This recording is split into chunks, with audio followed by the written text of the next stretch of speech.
Okay, Danny, we're good to go if you are. Okay. Welcome everybody to the meeting of the Transportation Commission for the City of Walnut Creek on this wonderful Thursday. The first thing we have on today's agenda is opening is the roll call. I'll go ahead and call the roll for you.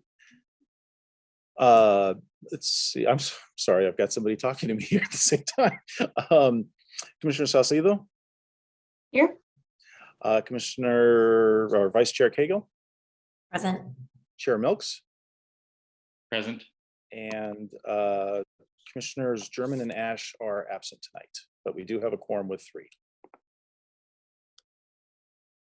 Excellent. Moving on to the next item is, I believe, is public communication. Do we have this portion of the meeting is reserved for comments on items not on the agenda.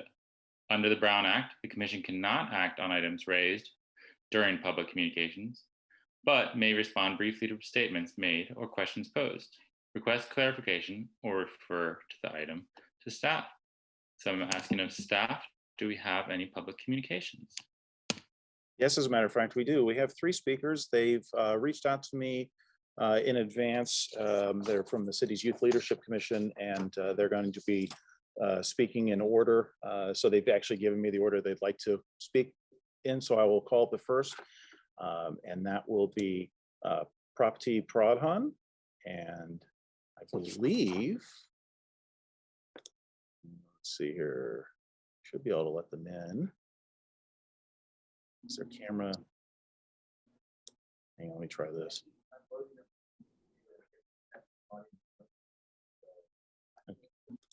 Okay, so it looks like, there we go. Mr. Chair, if you'd like, first speaker can begin. Yes, so I'll just remind everyone that we're limited to 2 minutes per speaker. And this is for items not on the agenda. Okay, you may continue.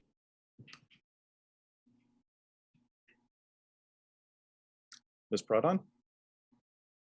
Hello, my name is Prapti and I'm part of the Walnut Creek Youth Leadership Commission. I wanted to update you all on what our policy subcommittee is working on.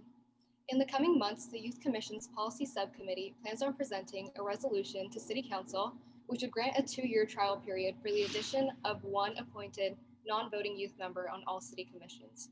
We met with the staff liaison and a youth commissioner from Pleasanton this February as they worked on a similar project some time ago, and we believe we could retrieve important information and guidance from them. We also created a survey asking youth from Walnut Creek to report how engaged and represented they felt in their communities. This survey was sent to high schools across Walnut Creek.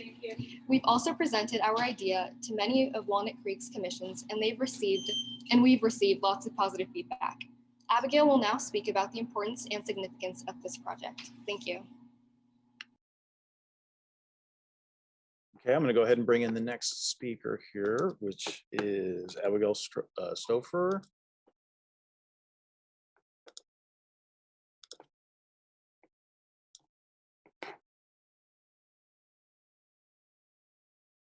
And commissioners, I apologize that this is taking me a little longer than usual.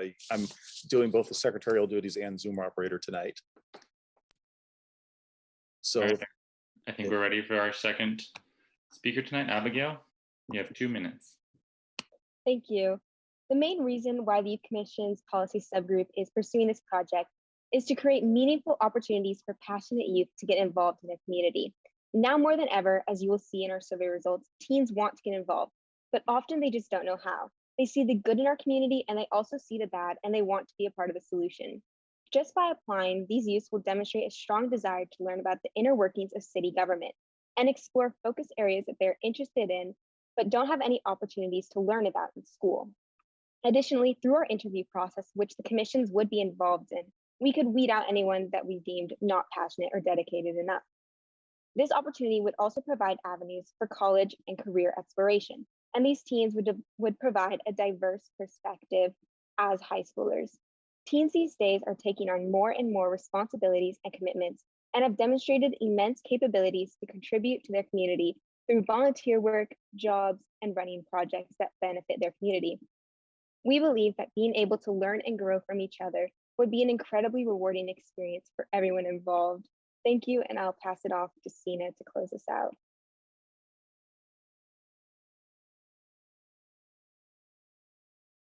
Bring in the next speaker.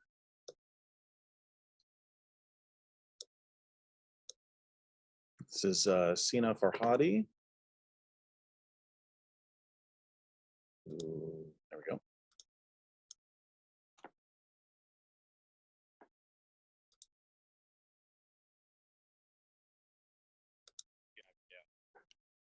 So in order to gauge interest for Actually, Mr. Farhadi, we can't hear you. Can you, you might just need to speak closer to the microphone. I can hear you, but just a little bit.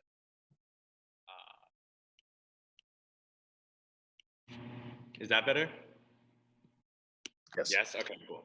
So in order to gauge interest to see how many youth would actually be interested in serving on a You can't just put chicanes or, you know, a choker or something like that anywhere, because it really, really depends on the type of street you're looking at.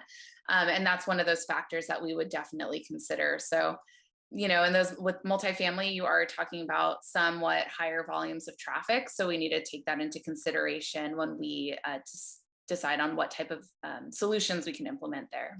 Yeah, that makes sense. I like the signage ideas. And, you know, I know for me as a driver, when I see those little kid things with the little flag, you know, like that indicates children are playing, that, you know, certainly clicks kids slow down. You know, I don't know if there's any way that we could have some sort of program to get, I don't even know how expensive those are, to get those out to neighborhoods where there are a lot of children or near schools or something, you know, might be something good to do. Of course, they probably could get lost very easily too, but, and then I also wanted to say thank you. I'm really excited about the connection to art. So thanks. Excellent. Yeah, this is pretty neat. I do have a question in terms of how do we just ensure that, I guess, we're representing the entire community and not just those of us that maybe have the most time on our hands to go out and request these tools and be the loudest? Great question. Okay, so I think what our goal here is, and I did have a meeting with Mayor Wilk about this too. We are trying to schedule meetings that we would intentionally go out, be proactive with some of these neighborhoods, schedule something in their neighborhood, hopefully meet in person, maybe outside, not really sure. But that's something that we'd have to, you know, we'd figure that out, whether it's Zoom or in person for now as we transition back. But it is something that we want to start kicking off, and possibly as soon as the fall. So it's just a question of, you know, pulling those neighborhoods together. We did do that survey, and Matt had actually worked on that. I think it was pre-COVID, but we did do a survey of all of residents across the board. We did post on Nextdoor, so we do have points of contact for all of these neighborhoods. So that's the idea. We're trying to we'll try and leverage that information to try and get us going with scheduling those meetings. Excellent. Do you have another question from the commission? Okay. Just to kind of tag on to the chair's question, are we also taking kind of a data-driven approach in terms of where bike car crashes, pedestrian car crashes most commonly take place, to make sure that those are kind of prioritized in terms of where we address traffic calming and make the more substantial investments? Yeah, definitely. So so the idea is that in meeting with all these neighborhoods, we'd be able to hear the concerns and take in those issues and hear about them. Sorry. but what would happen kind of on the flip side of things is we do have a local roadway safety plan that we're intending to kick off once we're fully staffed again, hopefully in the next couple of months.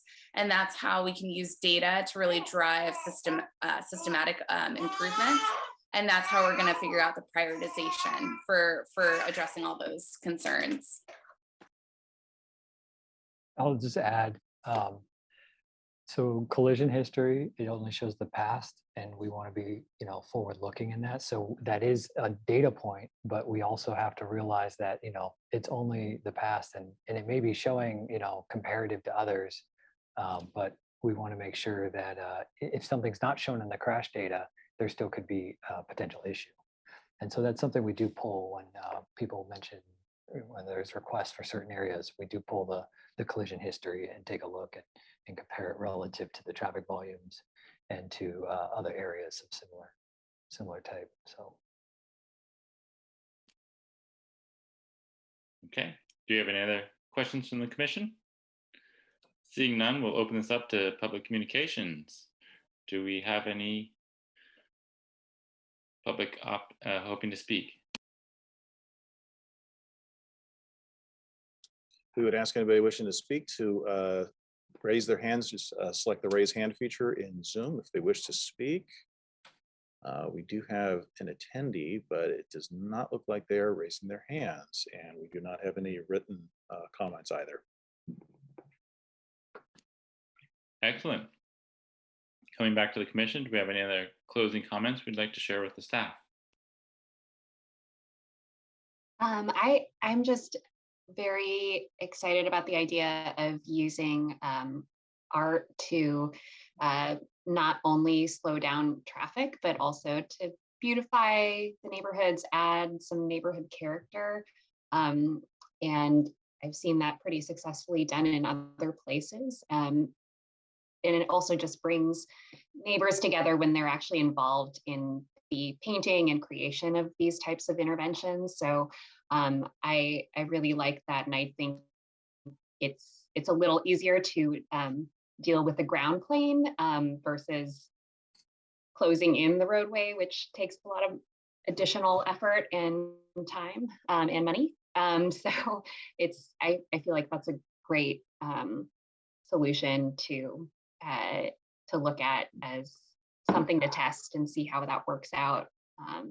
And it just seems like that would also change the driver's sense of how fast they are going, not only because of the visual interest, but just because it's not just an open roadway in front of you. So it seems like it could be an effective tool. So I'm excited about that. And I think the social media is great. I'm not sure how much impact that has in terms of how people behave when they are driving, but it can't hurt. So, but I'm less optimistic about how effective that will be in changing behavior.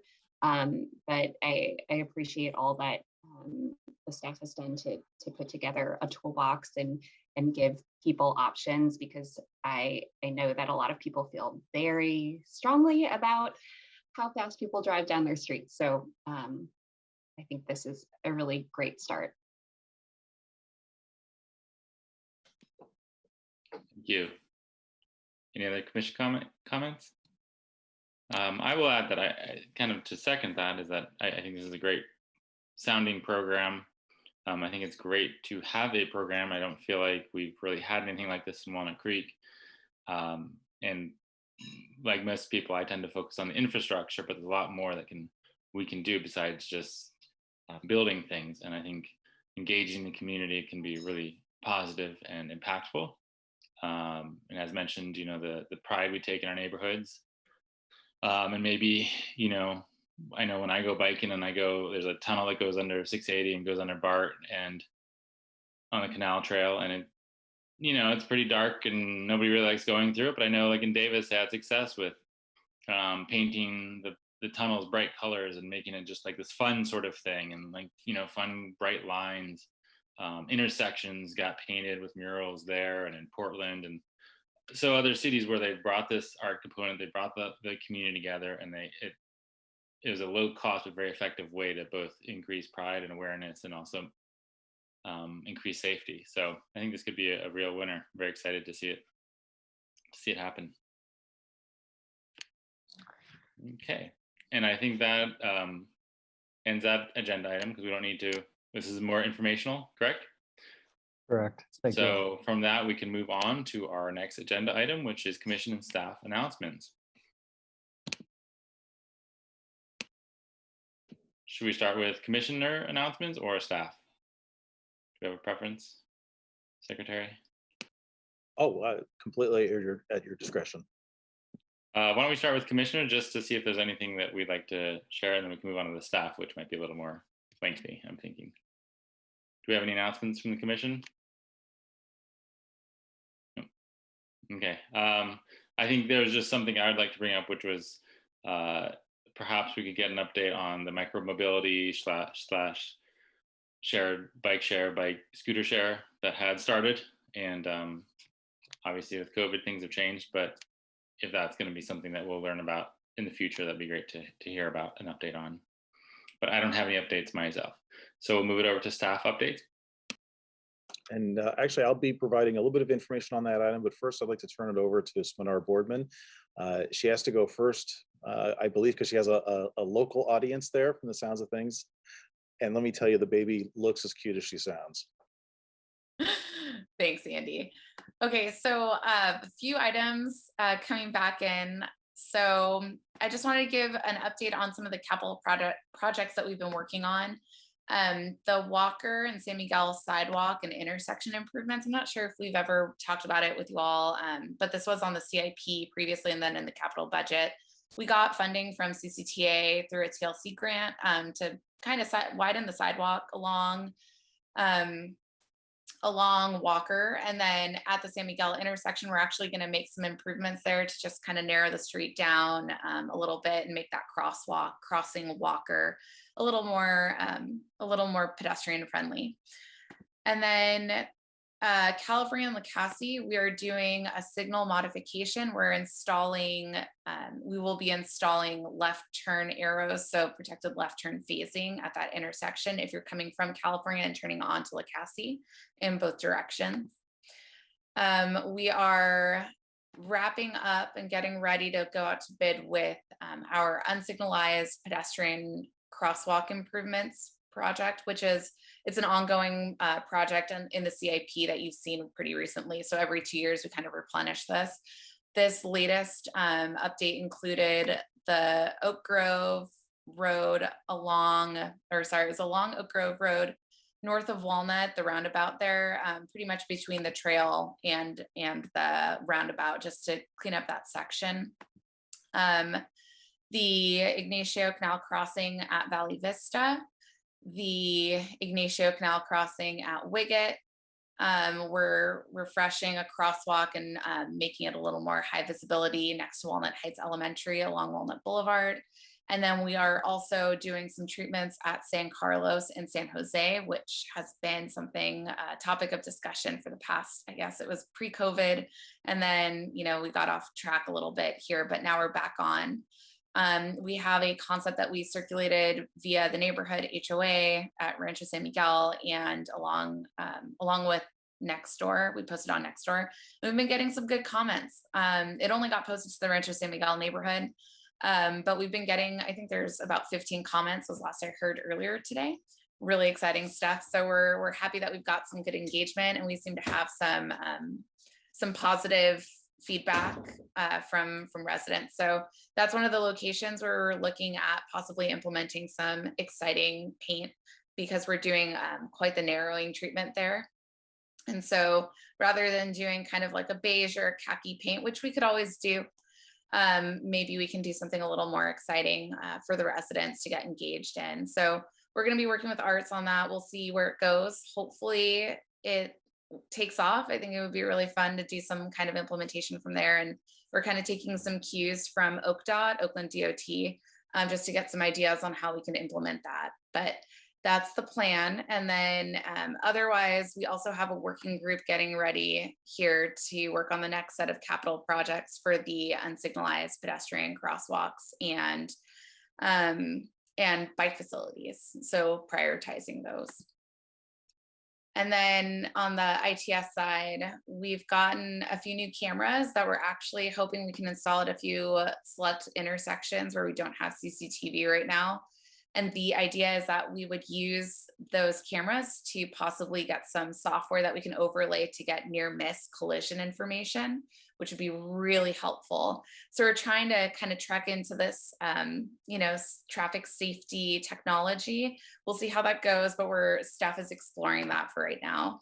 We're also going to be getting, as part of a pilot project that we won some support through a company named Parsons.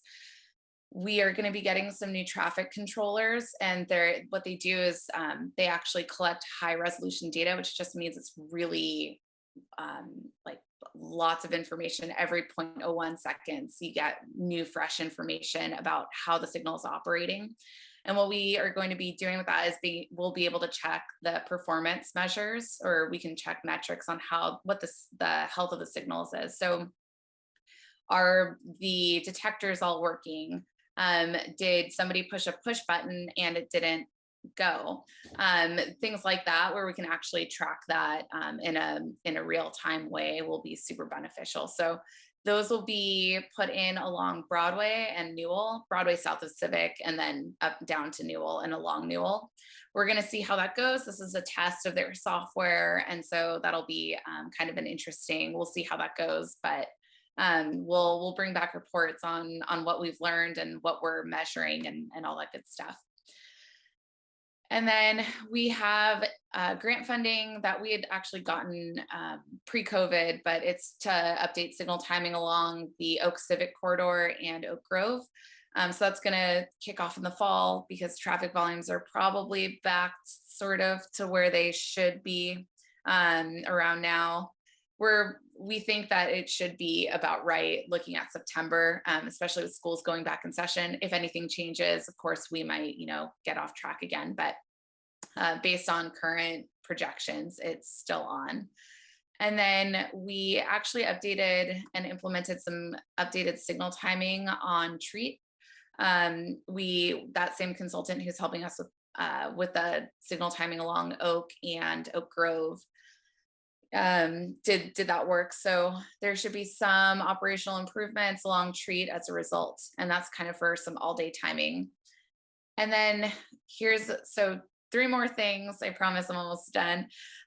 So we have some grant funding that we've been toying around with, and one of them that we already got was for transit signal priority. It's the conditional transit signal priority, and what that does is we were looking at routes 4 and 5 and how we can implement.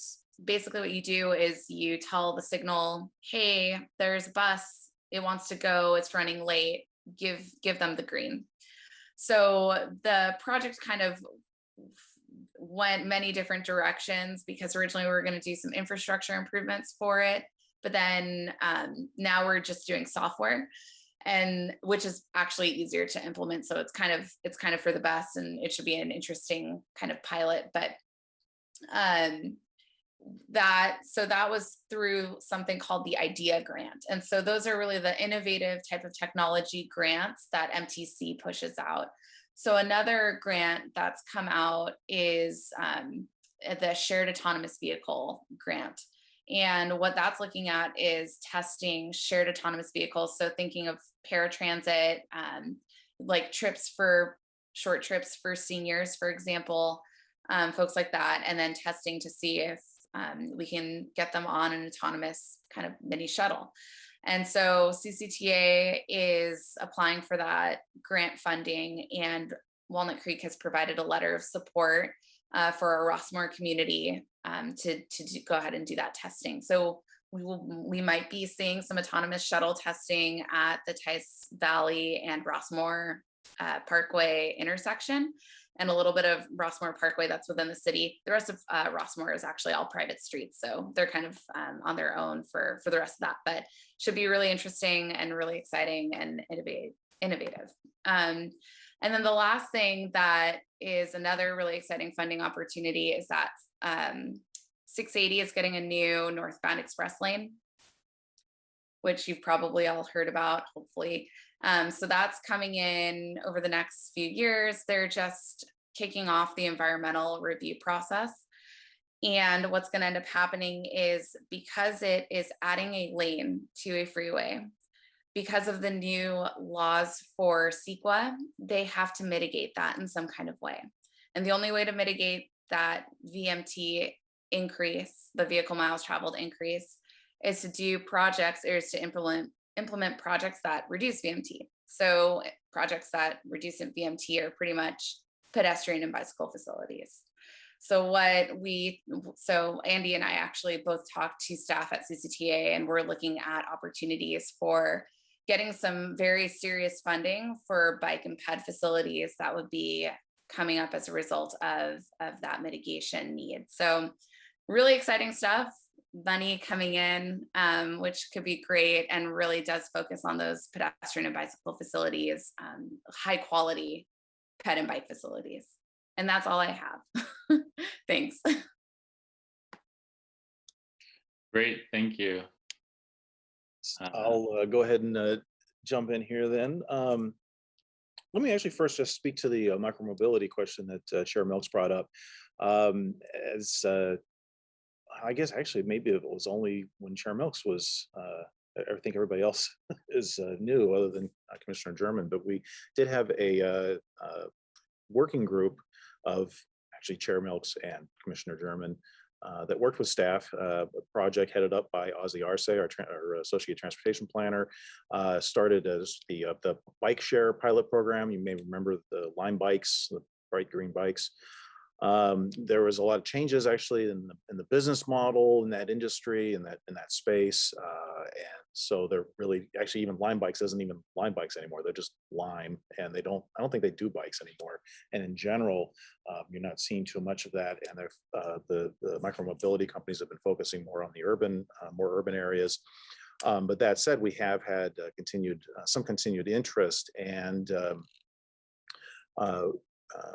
have been definitely staying abreast of comings and goings of that industry. What's happening right now is what we found was when we had the Lime bike program here, it was technically limited just to Walnut Creek, but then of course we would go onto the dashboard on the website that we had access to, and you'd find that these bikes that had GPS units in them, these bikes were, surprise, driving outside of just Walnut Creek, because city limit lines to most people are really just imaginary lines in the ground that they don't even know they're there. I was talking with Chair Milks, and I said, I know where all the city limit lines are, but that's because I'm weird and I'm city planner. I have to know where these things are, I suppose. So CCTA has actually been taking a countywide approach, and as a pilot program, they are leading a pilot program along the a portion of the Iron Horse Trail corridor, and consisting of the city of Walnut Creek, San Ramon, Danville, the county, East Bay Regional Parks, which is the entity that actually manages and operates the Iron Horse Trail, and BART. And so I think they're anticipating this to be about a 2-year pilot program of bringing in a micromobility provider for kind of that whole subregion or that corridor. And for the first phase of that pilot program, San Ramon is taking the lead. Bishop Ranch has for quite some time actually had an internal shared program, shared micromobility program. And so this time they get to be the guinea pigs, I guess is one way of saying it, but they're going to be doing some of the initial ironing out and just contract work, getting contracts signed with providers. The city of Walnut Creek through Ozzy definitely be participating in that. And then that once they've completed that initial stage of the pilot program, we'll be looking to bring it northward up into Walnut Creek. And actually, I should note that I think it was earlier this week, actually, our new community development director, Mark Wardlaw, and I met with the staff from CCTA, and actually the micromobility was one of the subject matters that was coming up. And several of the staff from CCTA actually referred to Ozzy as kind of the local expert who seems to know more than anybody else around this. So definitely a great asset in this, among many other ways, of course. So that's something that will be coming along, probably not for at least another 6 months or so, but we will definitely be involving this commission that work. The other thing that you will be seeing more sooner than that is what's officially called, I actually had to look this up, I forgot the official name, is the Parking Utilization Study and Policy Implementation Program. And what we've been internally and formally calling it is kind of the right-sized parking program. What this is basically we're going to be kind of reevaluating the city's parking requirements for mainly for multifamily and mixed use development. And some people may say, well, parking, this is transportation, but parking is one of the biggest things that has an effect on transportation. People will drive if there's parking. People will find other ways of getting there if there is not parking. And that's just the transportation. There's a whole host of other issues that get into, cost of housing goes up if cities require too much parking, for example. And so we're going to be, Aussie's putting together an RFP right now, bring in a consultant, going to be doing, of course, just analysis of current trends and the studies and whatnot. But we'll be doing nighttime occupancy surveys, or not we, the consultant will be doing nighttime occupancy surveys for parking facilities within Walnut Creek at multifamily and mixed use developments before then going into actual policy creation and maybe looking at changing our parking requirements. And the Transportation Commission is going to be playing an integral part through that. And in fact, the first step will be the first time this will be coming to the commission will be essentially for a project kickoff, but also seeking input on where we should be doing those field surveys within the city, looking for what would be kind of a good broad cross section of locations, among other things. And then we'll actually be coming back to the commission for study sessions when we're starting to evaluate draft policy and the like, before ultimately going towards the end, of course, to the city council. So we might be coming back potentially as soon, it'll be in the fall, I would say. We'll be first coming to this commission on that particular effort. Unfortunately, I don't really have anything much else to report on from a transportation planning and policy standpoint. As I know I've mentioned before, the COVID pandemic really did throw things for a tailspin, and we had a lot of our priorities changed, and we have a small group in long range and transportation planning. It's basically me and now actually half of Aussie. He also works half on a special assignment for parking operations in the city manager's office. And my time has been spent largely on housing policy. Actually, there's been a lot of legislation and a lot of things we're having to do in that space. So I don't have anything additional to report on at the moment, but we definitely do have things in the works. And that's all I have for you tonight. Great, thank you. I think that brings us to the end of our meeting. There's no further agenda items. I will call for adjournment. Thank you, everyone. Thank you. Thank you. Bye, thank you.